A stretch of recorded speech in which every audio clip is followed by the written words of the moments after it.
Hello, Year 7. This week you're going to be continuing your work on writing from a viewpoint. So that's what you'll be looking at in your remote learning. And hopefully this will give you a guide that can help you write more effectively.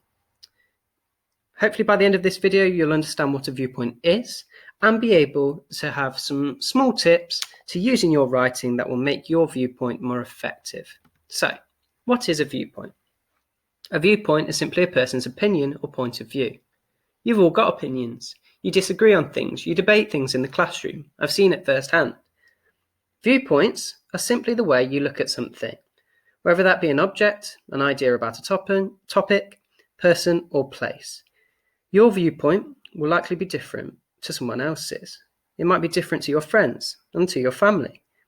Our experiences and our personalities make our perspectives vary, okay? So your viewpoint is going to be different to someone else's because you've had a different experience in life to another person. And that's what makes life so interesting. When you're writing from a viewpoint, you get a chance to explain your opinion, to argue for your point of view.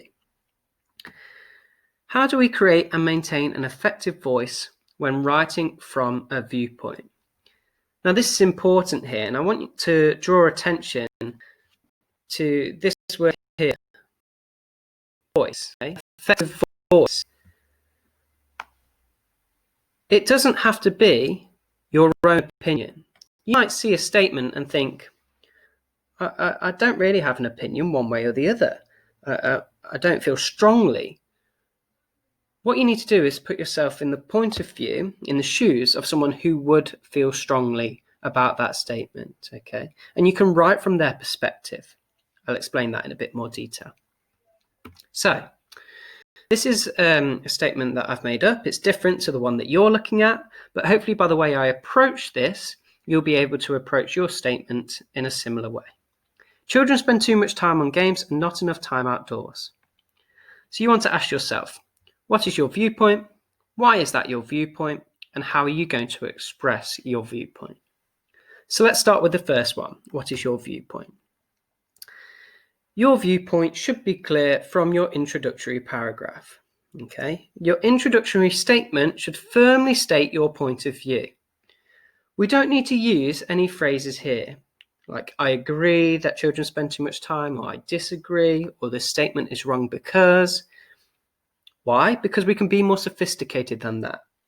And once you've written your opening paragraph, a reader should know whether you agree or disagree, because it should be clear from the language that you choose. Entertaining, educational, and creative. Video games offer children experiences that are groundbreaking. Would you really want to deny someone this overwhelming joy? Video games are like a painkiller, curing children from the struggles of everyday life and providing the relief that is so desperately needed to unwind. Now ask yourself, what is my opinion? Hopefully, you'll see that I'm seeing video games in a positive way, and that should be clear straight away. Not because I've said I agree with the statement, but because of the content, okay? And let's break this down a bit further. So, I've got 3 adjectives to start. Entertaining, educational, creative. These are explaining the video games, okay? So I know that it's going to be a positive outlook on video games. I've then used a rhetorical question. Would you really want to deny someone this overwhelming joy? Rhetorical questions. And we looked at it when we were looking at Henry V and persuasive speeches. All of those skills that you've learnt are relevant here and you can use them.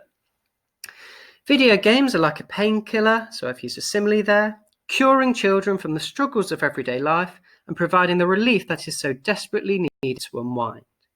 So hopefully, through a variety of techniques, the reader, i.e. you, should know that I look at video games in a positive way and that my whole response will be a positive outlook on video games. Okay? Now, when you're planning your piece of writing, a good thing to do is just make some notes before you start. Okay, so you should know what your viewpoint is. Okay, and as I said, you can put yourself in the perspective of someone who would have a strong view on things. For this question, you might be writing from the perspective of a parent who has a child that spends way too much time on video games and they're worried. So, why is it your viewpoint? Well, I've just made a few notes here. It's a chance for social interaction, so I might have a paragraph on that, explaining why during this situation we all find ourselves in at the moment, talking to your friends online is a fantastic thing to be doing. Then I've said it's intellectually stimulating, so they make you think, they make you concentrate and focus, and these are transferable skills which you will help you in everyday life. And then I've just put fun, and I can elaborate on that in that paragraph. So I've got my introductory statement, then I will follow this order in having a clear topic in each paragraph. And hopefully by the end of my piece of writing, my viewpoint will be a strong one, and that will come across. So, how are you going to express your viewpoint? Now, this is the methods that you're going to use in your writing to make sure that your viewpoint is heard. Okay? When you're writing this, picture someone who is going to read it. So direct this at someone. Okay? So if I'm saying that video games are good, I'm probably directing this at someone who says that they are awful, they shouldn't be allowed in society, they're the worst things on earth.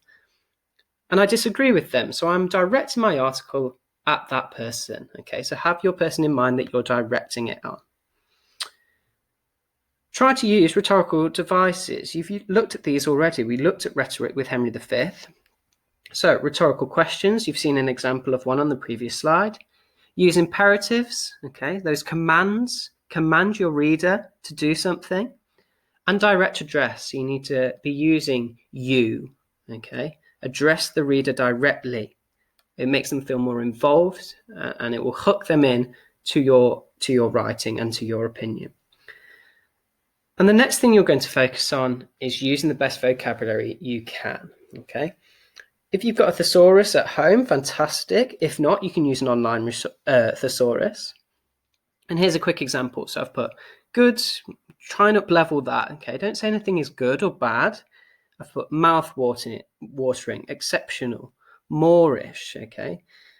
Now you'd have to use these in the right context, but just by searching good synonyms, I was able to find these words, okay? And I think I could use them and it would be a better, more effective way at expressing my viewpoint.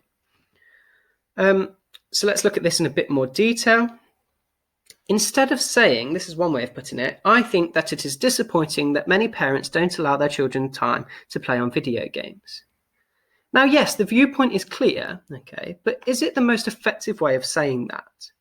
I would argue no, okay. So let's ban this phrase, I think, and use language to explore and convey our opinion more effectively. So, here's a couple of things you could try out. So using an adverb at the start of a sentence. So I've said, disturbingly, some parents are unaware of how essential video games are for social interaction. So using the adverb like this at the start of a sentence is a nice way of varying your sentence types. And then I've chosen to use two adjectives here. So I've used the ones on the previous slide, moreish, meaning you can't get enough of it, and mouth-watering, normally used in reference to food, but now I'm using it in reference to video games.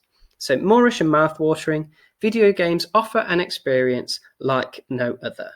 Okay, so try to vary your sentences, okay, and try to think, has this paragraph included a technique that I've specifically used in order to engage the reader and in order to write with a strong viewpoint, okay?